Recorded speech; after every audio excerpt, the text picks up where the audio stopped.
జై శ్రీరామ్ అండి. గొంతు ఏంటా తేడా ఉంది అని అనుకుంటున్నారా? కొంచెం జలుబు చేసింది, కఫ్ ఉంది. సీజనల్ ఎఫెక్ట్ అనమాట. మనకు రైనీ సీజన్ వస్తే వైరల్ ఫీవర్స్ బాగా వస్తుంటాయి కదా.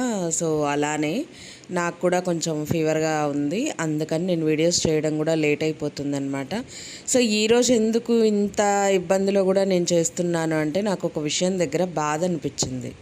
విగ్రహాలు మనం ఎక్కడన్నా పెట్టాలి, దేవుడి విగ్రహాలు చూడ్డానికి వెళ్ళినప్పుడైనా, లేకపోతే ఆ విగ్రహాలు ప్రతిష్ఠించడానికి వెళ్ళినప్పుడైనా, ఎలాంటి సమయం అయినా సరే దేవుడు అక్కడ ఉన్నాడు అంటే మనలో భయము భక్తి రెండూ కూడా ఏకం అవ్వాలి.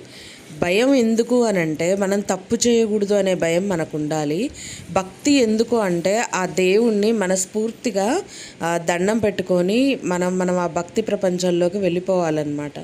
సో అలాంటిది దేవుడి విగ్రహాలు చూడడానికి వెళ్ళి, బయట విగ్రహాలు ఉంటే ఏంటండి, మట్టిలో ఉంటే ఏంటి, రూములో ఉంటే ఏంటి, బయట ఉన్న విగ్రహాల దగ్గరికి ఆ చూపించే మనిషి ఏమో చక్కగా చెప్పులు లేకుండా మంచిగా చూపిస్తూ ఉంటే, యువతల కొనుక్కోవడానికి వచ్చిన మహాతల్లి చెప్పులు వేసుకొని చూస్తూ ఉంది. ఆ చెప్పులు వేసుకొని ఎందుకు పోవాలండి? చెప్పులు తీస్తే 10 నిమిషాలు బతకలేరా? చెప్పులతోటే జీవితం అంతా వెళ్ళిపోతుందా అండి? దేవుడి విగ్రహాలు మనం ప్రతిష్ఠించడానికో కొనడానికో ఏ విషయమైనా కానివ్వండి, మనం దేవుడి దరిదాపుల్లో ఉన్నా కానీ మనకి భక్తి అయినా ఉండాలి, భయమైనా ఉండాలి.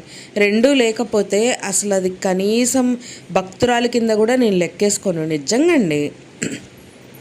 కొంచెమన్నా ఆలోచన ఉండాలి కదా, చూసేవాళ్ళు 4 గడ్డి పెడతారు. సో నేను ఇలా బిహేవ్ చేస్తే అని. అయినా చెప్పులేసుకొని మనం చేయాల్సిన ఘనకార్యాలన్నీ చేసి, మళ్ళీ నేను వాళ్ళని పూజిస్తాను, వీళ్ళని పూజిస్తాను, నేను అంత భక్తురాలిని, నేను ఇంత భక్తురాలిని అని చెప్పేసి మళ్ళీ డైలాగులు ఎందుకు కొడతారో, ఎందుకు కొట్టబుద్ధేస్తుందో అలాంటి వాళ్ళకి. నాకైతే నిజంగా ఒక ఆశ్చర్యం అయితే కలుగుతుంటుంది అనమాట ఒక్కోసారి ఆలోచిస్తే కూడా. మళ్ళీ విగ్రహం కోసం అక్కడ మనకి ఎక్కడైతే వాటర్ దగ్గర పెట్టారో అక్కడ విగ్రహం కోసం తెగ తిరుగుతున్నామని అన్నారు. ఏమోనండి, నాకు ఇంకో విషయం అర్థం కాదు. ఇప్పుడు ఆంజనేయ స్వామిని పెట్టినప్పుడు పక్కనే రాముల వారిని పెడితే నిజంగా చాలా బాగుంటుంది కదా. రామభక్త ఆంజనేయ అని చెప్పేసి ఉంటుంది కదండి. అంటే అమ్మవారి విగ్రహం, అయ్యగారి విగ్రహం కలిసి ఉన్నవి చక్కగా పెట్టచ్చు కదండి. చాలా బాగుంటుంది కదా.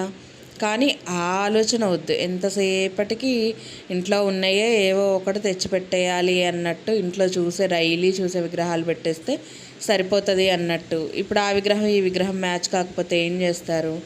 మళ్ళీ ఏదో ఒకటి ఆలోచిస్తూ చేస్తూ ఉంటారనమాట. పైగా ఇంకొక విచిత్రమైన విషయం ఏంటంటే, మనం ఏ పని మీద వెళ్ళామో ఆ పని చూసుకొని వస్తే ఎంత బాగుంటుంది. జనాలకు కూడా ఆ పని చేస్తే ఎంత బాగుంటుంది. కొంతమంది అమ్మాయిలు పెళ్ళిళ్ళల్లో డ్యాన్సులు వేయరు, అలా అని ఫొటోస్ దిగరు. వాళ్ళకి ఎందుకో నచ్చదండి ఫొటోస్ దిగడం కానీ, ఎక్స్ట్రా వేషాలు కానీ, వీడియోలో కనిపించాలన్న ఆదుర్త కానీ, చిలిపి చిలిపి చేష్టలు కానీ కొంతమంది అమ్మాయిలకి నచ్చవు. అవి వాళ్ళకి ఫస్ట్ నుంచి అలవాటు లేకనో లేకపోతే నచ్చకనో మొత్తానికి అలాంటివి అవాయిడ్ చేస్తారు. అలాంటిది మనం విగ్రహం కొనడానికి పోతే అక్కడ పైనున్న వాళ్ళు ఎవరో చక్కగా గుళ్ళో పెళ్ళి చేసుకొని ఎంచక్కా వస్తే వాళ్ళకి ఇష్టం ఉందా లేదా, అట్లీస్ట్ వాళ్ళ పర్మిషన్ అనేది తీసుకోకుండా డైరెక్ట్గా వీడియో చేసి రిలీజ్ చేస్తే వాళ్ళని ఏమనాలి చెప్పండి? నిజంగా ఇప్పుడు కొత్త జంట వాళ్ళు పేరెంట్స్కే ఉంటుందండి, తొందరగా ఫొటోస్ అలాంటివి కూడా పెట్టరు. ఎందుకంటే నరదిష్టి నా ఏదో అంటారు కదండి, నాపరాయి కూడా కరగదు, ఏదో మొత్తానికి ఉంటుంది కదా ఒక సామెత. అలాంటిది అస్సలు ఎంత బాగా వాళ్ళ పర్మిషన్ అనేది లేకుండా వాళ్ళని వీడియోల్లో చూపిస్తూ, పైగా మాట్లాడుతూ, వాళ్ళు వచ్చేసరికి చక్కగా కృష్ణయ్య ఎదురుగా ఉన్నాడు. ఏమో ఆ అమ్మాయి సీరియస్గానే చూస్తుంది. మీరు గమనించినట్టయితే ఆ అమ్మాయి పెళ్లి కూతురు చాలా సీరియస్గా చూస్తుంది. అప్పుడన్నా మినిమం ఒక సెన్స్ అనేది ఉంటుంది కదండి. మనకి దేవుడు కామన్ సెన్స్ అనేది ఇచ్చాడు కదా. పక్కన వాళ్ళ చూపుల్లో మనకి అర్థమైపోతుంది కదా. వాళ్ళకి నచ్చినప్పుడు వీడియో ఎలాగా చేశాము, సరే ఆ అమ్మాయి ఏదో సీరియస్గా చూసింది, ఇష్టం లేదట్టుంది వీడియో పెట్టడం దేనికి అని అట్లీస్ట్ వీడియో రికార్డ్ చేసేటప్పుడు, వాయిస్ ఓవర్ ఇచ్చేటప్పుడు మినిమం అనిపించదా అండి? ఎందుకు వదిలేసుకోవాలి? ఆ 2 నిమిషాలు కూడా వదలకుండా వీడియోలో పెట్టేస్తే కథ మనకు డబ్బులు వస్తే చాలు. పక్కోడి ఇష్టాలు అయిష్టాలు మనకు అనవసరం.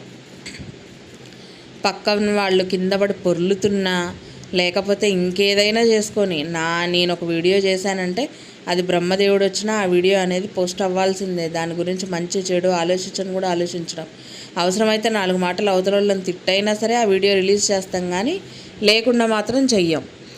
మళ్ళీ ఇలాంటి వాళ్ళు దేవుళ్ళ గురించి ఒక పాజిటివ్నెస్ గురించి తెగ మాట్లాడిపోతారు. మొన్న అమ్మవారిని చేసినప్పుడు, పసుపు గౌరమ్మని చేసినప్పుడు, పసుపు వినాయకుళ్ళని చేసినప్పుడు మనం పూలు ఎలా పెడతామండి? వాళ్ళ పాదాల దగ్గర పెడతాం. భగవంతుడి దగ్గరైనా మనం ఎక్కడ ఎక్కువగా పూలు పెడతాం? అయితేనా మెళ్ళో దండలు వేస్తాము. పూలు అయితే వాళ్ళ పాదాల దగ్గరే పూలు ఎక్కువగా పెడతాము. కానీ పసుపు వినాయకుడినైనా పసుపు గౌరమ్మనైనా చేసి ఆ గౌరమ్మకి పువ్వు ఇలా కుచ్చుతారా అండి ఎవరన్నా? చెప్పండి, కుచ్చుతారా? ఆ బీటలు వారదా గౌరమ్మ? వినాయకుల వారు ఆ బీటలు వారరా? ఎక్కడ పెడతాము మనం పూలు? వాళ్ళకి ఇవ్వాలి అంటే కింద వాళ్ళ పాదాల దగ్గర అన్నట్టుగా చక్కగా తమలపాకు మీద పెడతాము. లేదా అవి పూలు అనేది విడదీసేసి, రేకులు విడదీసేసి చక్కగా పైనుంచి ఇలా అక్షింతలు చల్లినట్టుగా చక్కగా చల్లుకుంటూ చేస్తాం పూజ అనేది. అలాంటిది అవేవి కాకుండా అలా బీటలు వారేటట్టు కుచ్చితే అప్పుడు ఎలా నిలబడుతుందండి? ఎలా నిలబడుతుంది? అది కూడా తెలియదా? మనం లేస్తే హెచ్చుల కబుర్లన్నీ చెప్తాం కదా, అలా చేసుకోవాలి పూజ, ఇలా చేసుకోవాలి, ఇన్ని సామాన్లు కడిగిచ్చాను, ఇన్ని డెకరేషన్ ఐటమ్స్ తెచ్చాను, ఇన్ని పూలు తీసుకొచ్చాను, నలుగురికి పూలు పంచాను, 4 ఇళ్లల్లో మా పూలు ఉండాలి, పండగలు వస్తే మా పూలు 4 ఇళ్లల్లో దేవుళ్ళకి సమర్పించుకోవాలి, ఇలాంటివి బొచ్చడు కబుర్లు చెప్తారే. మరి కనీసం పువ్వులు ఎక్కడ పెట్టాలి, దేవుడికి ఎక్కడ సమర్పించాలో తెలియదు. చెప్పులు వేసుకొని దేవుడి విగ్రహాలని తగలొద్దు, దేవుడి విగ్రహాల దగ్గరికి చెప్పులు వేసుకొని వెళ్ళకూడదు అనేది తెలీదు. ఎంతసేపు అండి కారులో విడిచైనా దిగొచ్చండి కిందికి చెప్పులు. అవి వేసుకొనే దేవుడి విగ్రహాల దగ్గరికి వెళ్ళాలా? చూపించే వాళ్ళు కూడా చెప్పులు లేకుండానే చూపించారు కదా. ఆ మాత్రం ఇంగిత జ్ఞానం అనేది దేవుడు పెట్టలేదా? మళ్ళీ లేస్తే వస్తే తిరిగితే వెళ్ళొస్తాను అని మళ్ళీ ఆ దేవుళ్ళకే కబుర్లు చెప్తాం. ఏంటోనండి బాబు, ఇలాంటి విచిత్రమైన మనుషులు నాకు యూట్యూబ్లోనే దొరుకుతారా? లేకపోతే రియల్ లైఫ్లో అయితే నేను చూడలేదులేండి. ఇలాంటి వాళ్ళని మాత్రం నేను రియల్ లైఫ్లో చూడలేదు. నా రియల్ లైఫ్లో ఎలా చూశానంటే, ఏదైతే చెప్తారో అది పాటించేటట్టు ఉంటే నేను అలాంటి వాళ్ళనే చూశాను, కానీ ఇలా 2 in 1 కబుర్లు చెప్పే వాళ్ళని మాత్రం నేను చూడలేదన్నమాట. భక్తి పేరుతోటి ఓవర్ యాక్షన్ చేసే వాళ్ళని అసలే చూడలేదు. ఫస్ట్ చాలా అంటే చాలా ఓవర్ యాక్షన్ చేయడం ఎక్కువైపోయిందండి యూట్యూబ్లో. డబ్బులు అనేవి ఈజీ ఎర్నింగ్ అనేది ఒక ట్రిక్ తెలిసింది జనాలకి. ఎంచక్కా అలాంటి ట్రిమ్మిక్కులు చేసి డబ్బులు సంపాదిస్తున్నారు. పిచ్చి పిచ్చి కబుర్లు చెప్పి మరీ సంపాదించేస్తున్నారు. నిజంగా వాళ్ళు దేవుడి మీద భక్తి లేదు, కానీ భక్తి ఉందని దిక్కుమాల కబుర్లన్నీ చెప్తారు. ఈ వీడియో కనుక మీకు నచ్చినట్టయితే ప్లీజ్ లైక్ చేయండి, షేర్ చేయండి, అలానే సబ్స్క్రైబ్ చేసుకోండి. Thank you so much for watching. ఇంకో మంచి వీడియోతో మీ ముందుకు వచ్చేస్తాను. బాయ్.